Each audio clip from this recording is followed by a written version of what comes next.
اللہم صلی علی سیدنا محمد۔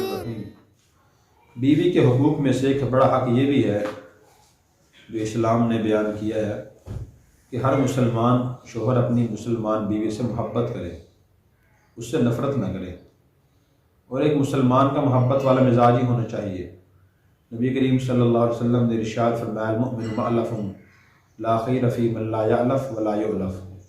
ایک مومن کو محبت کا مرکز ہونا چاہیے اور اس میں محبت کے جذبات، محبت کا ذہن، محبت کے خیالات ہونے چاہیے۔ اس شخص میں کوئی خیر نہیں جو لوگوں سے محبت نہیں کرتا اور لوگ اس سے محبت نہیں کرتے۔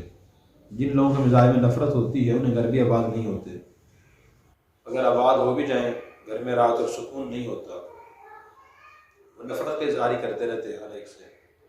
نبی کریم صلی اللہ علیہ وسلم سے بڑی مجلس میں ایک صحابی نے پوچھا کہ یا رسول اللہ آپ کو سب سے زیادہ محبت کس سے ہے؟ آپ نے فرمایا عائشہ سے۔ پھر پوچھا کہ یا رسول اللہ مردوں میں سب سے زیادہ محبت کس سے ہے؟ فرمایا کہ عائشہ کے والد ابوبکر سے۔ دیکھیں آپ نے بڑی مجلس میں محبت کا اظہار فرمایا، محبت بھی تھی اور اس کے اظہار بھی فرمایا۔ اس سے معلوم ہوا کہ محبت بھی ہونی چاہیے بیوی سے اور اس کے اظہار بھی کرنا چاہیے۔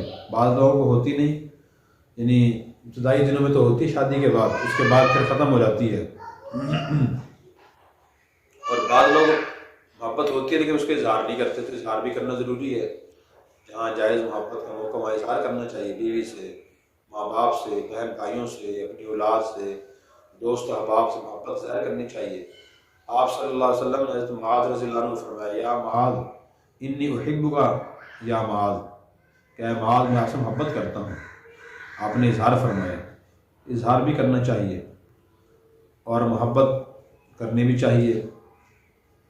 جس شخص کے اندر محبت کے جذبات ہوتے ہیں تو وہ آپ صلی اللہ علیہ وسلم کی سنت پر عمل کر رہا ہوتا ہے، اور لوگ اس سے مستفید ہو سکتے ہیں، وہ لوگوں سے مستفید ہو سکتا ہے۔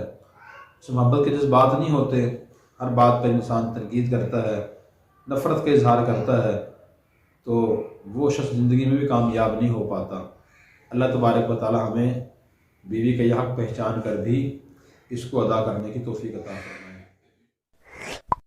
Subscribe now and press the bell icon. Never miss an update.